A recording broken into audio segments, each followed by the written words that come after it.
पूरे साल फिजिक्स से भागे हो, पर अब सिर्फ बायो पढ़ के काम नहीं चलेगा, क्योंकि सिलेक्शन के लिए भी कम से कम 100 नंबर तो चाहिए होंगे फिजिक्स में, और डिसेंट रैंक के लिए 130। पर यार अब तो सिर्फ 25 दिन बचे हैं। बताने के लिए तो हजार लोग हजार अलग अलग स्ट्रेटजी बताते हैं, पर टाइम कहाँ है। तो बस वही हम एग्जैक्टली करने वाले हैं। हमारे पास जो इतना सा टाइम बचा है, इस इतने से टाइम में हम क्या करें, किन चैप्टर्स को कंबाइन करें जो हाई वेटेज है और जिनको साथ में पढ़ने से मैं मिनिमम टाइम में मैक्सिमम मार्क्स होल्ड कर सकता हूं। और बेटा ये मैं वही बातें बताने वाला हूं जो लास्ट ईयर मेरे इन स्टूडेंट्स ने फॉलो करी थी। और लास्ट के मंथ में इनमें से कई स्टूडेंट ने तो 40-50 मार्क्स भी गेन करे थे, और ये उस पेपर में करे थे। मैं फिजिक्स की बात कर रहा हूं जो आज तक के इतिहास का नीट का सबसे डिफिकल्ट फिजिक्स पेपर था। तुम में से कई लोगों ने दिया होगा, पता है कई क्वेश्चन जेई एडवांस के लेवल के थे। तो मैं तुम्हें टोटल 5 पेयर बताऊंगा।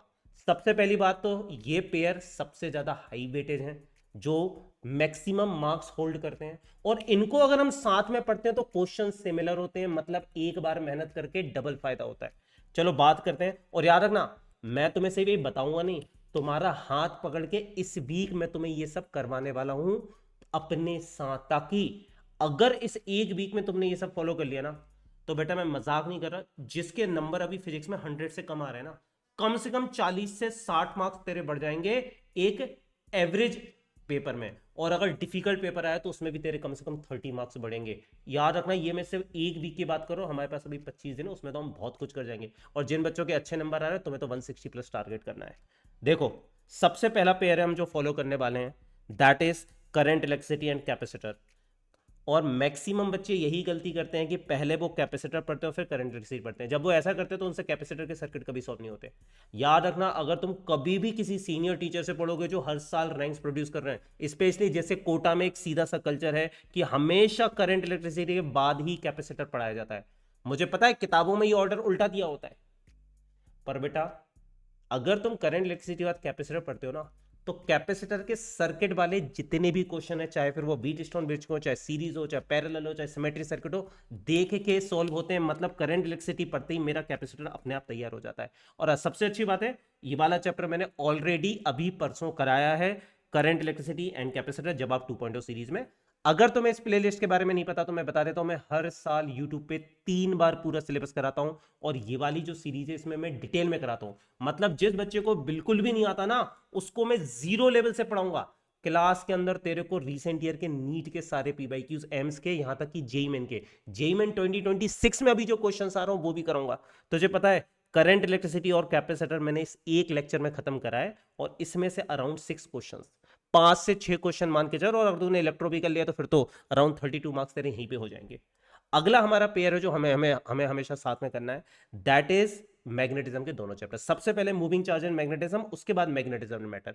देखो जब तुम यहां पे मैग्नेटिज्म को समझोगे, डाइपोल को समझोगे, तभी यहां के क्वेश्चन तुम्हारे होने वाले हैं। और ये मैं तुम्हें अभी कराने वाला हूं 6 अप्रैल को 12 PM पे। देखो ये क्लास मैंने ऑलरेडी लगा दी है, ठीक है। इसके बाद हमारा अगला पेयर है जो हमें हमेशा साथ में करना है, that is oscillation and waves.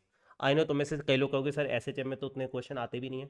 बेटा समझो, एसएचएम एक ऐसा चैप्टर है, इसमें से चाहे एक भी क्वेश्चन आए, इस पे आगे के कई चैप्टर डिपेंड करते हैं। जैसे जब तक तुम ऑसिलेशन नहीं समझोगे तब तक तुम वेव्स और साउंड नहीं समझ सकते। वेव्स और साउंड नहीं पढ़ोगे तो तुम्हें वेव ऑप्टिक्स में भी दिक्कत आएगी, तुम्हें ईएम वेव्स में भी दिक्कत आएगी। और एसएचएम से अगला एक और चैप्टर जो डायरेक्टली रिलेटेड होता है, दैट इज ऑल्टरनेटिंग करंट, जो 12th का, उनमें से कितने क्वेश्चन आते हैं नीट 2024 में, इसमें से अराउंड 4 से 5 क्वेश्चन थे alternating current and EM waves में से मिला के।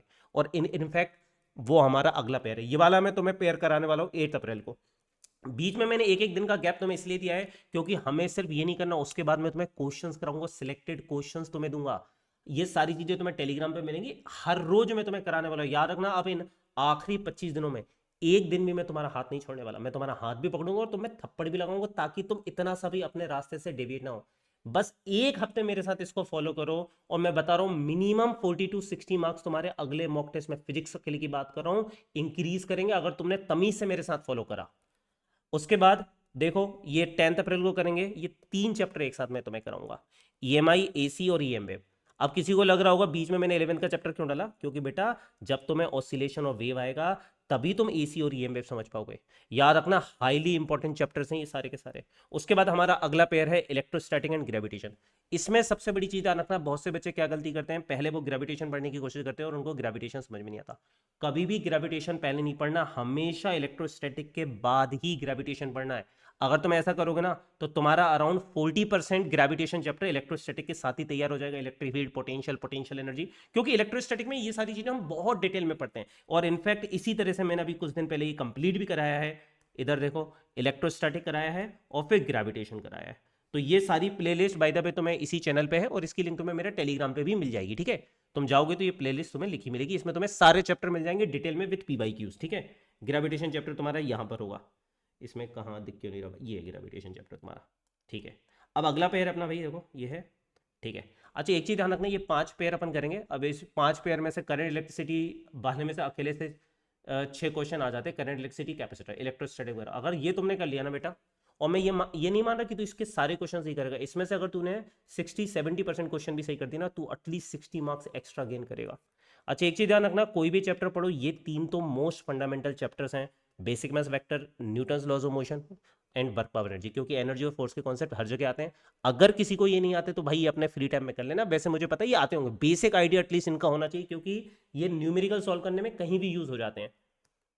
इसके साथ टेलीग्राम चैनल जिसने ज्वाइन नहीं करा कर लेना, क्योंकि इस पे मैं तुम्हें हर रोज डेली टारगेट्स दूंगा, तुम्हें मटेरियल दूंगा, तुम्हें खुद के बनाए हुए मॉक टेस्ट दूंगा जो 100% एरर फ्री है, क्वेश्चंस मतलब A to Z। अब इन लास्ट के 25 दिनों में तुम्हें जो भी चाहिए सब कुछ दूंगा। हर संडे में तुम्हारे 2 टेस्ट दूंगा ऑनलाइन, अगेन ये 100% free. Everything that I am going to provide you is 100% free. DPP with video solution provide करूंगा।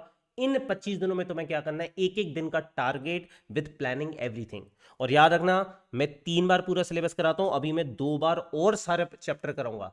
अगर किसी को लग रहा है सर आपने ऑलरेडी इलेक्ट्रोस्टैटिक पढ़ा दिया, मेरे पास समय नहीं, मैं फिर से कराने वाला हूं 2 बार और, मैं पूरा रिवीजन तुझे कराऊंगा और बहुत सारे नीट के मॉक टेस्ट लाइव भी कराने वाला हूं मैं तेरे को। तो इस चैनल को ज्वाइन कर लेना जिसने नहीं करा। अंत में एक चीज ध्यान रखना भाई, देखो अगर डर के भाग जाओगे तो कुछ नहीं होगा। मैक्सिमम बच्चे क्या करते हैं, फिजिक्स से इतना डरते हैं कि पूरे साल अवॉइड करते हैं और बाद में एंड में भी अवॉइड करते हैं, सिर्फ बायो पढ़ते रहते हैं। बेटा बायो पढ़ पढ़ के 360 भी नंबर ले आया तो क्या उससे सिलेक्शन हो जाएगा? पहले तो 360 आएंगे नहीं। तू एक चीज समझ, अगर तू फिजिक्स को कंप्लीटली इग्नोर मार रहा है, वो टॉपर्स के होते हैं। बेटा बायो में तू 300 नंबर भी लिया है ना, तो तेरे को अगर सिलेक्शन चाहिए तो फिजिक्स और केमिस्ट्री में 100 तो खींचने पड़ेंगे ना। और मैं बता रहा हूँ फिजिक्स में स्टार्टिंग के नंबर लाना बहुत आसान होता है। कितने सारे question, more than around 70 to 80% paper is easy and moderate. तो इजी क्वेश्चन करके ही 80 नंबर खींच सकता है। तो जो टॉपिक्स मैं पढ़ा रहा हूं इनको इस वीक आके मेरे साथ करो और अपने इंप्रूव देख। अगर करना चाहोगे तो कर लोगे, ये ध्यान रखना। गिव अप करोगे, डर के भागोगे, नहीं कर पाओगे, पर करना चाहोगे तो कर लोगे और 1 हफ्ते में तुमको रिजल्ट दिख जाएगा। अगर तुम अभी तक मुझसे नहीं पढ़े, 1 हफ्ते ट्रस्ट करके देखो, नेक्स्ट मॉक टेस्ट में you will see the improvement. अपने आप से अभी एक कसम खाओ, इनफैक्ट मेरे से करो। You have to promise one thing, 1 हफ्ते के लिए। I promise Prateek sir, I will boost at least 50 marks in this 1 week. और मैं मजाक नहीं कर रहा हूं, ये चैप्टर्स के देखना कितने क्वेश्चन आते हैं, तुम्हें पता चल जाएगा जो मैं कराने वाला हूं इस एक वीक में। इसको कमेंट में लिखो and when you write it you have to mean it. Write it, mean it. We will boost at least 50 marks in this 1 week. 25 दिन में तो फिर हम दुनिया ऊपर नीचे कर देंगे। अगर ढंग से फॉलो करा तो एटलीस्ट 130+ मार्क्स आएंगे तुम्हारे फिजिक्स में। एक डिसेंट मेडिकल कॉलेज में पहुंच जाओगे, ड्रॉप की जरूरत नहीं पड़ेगी।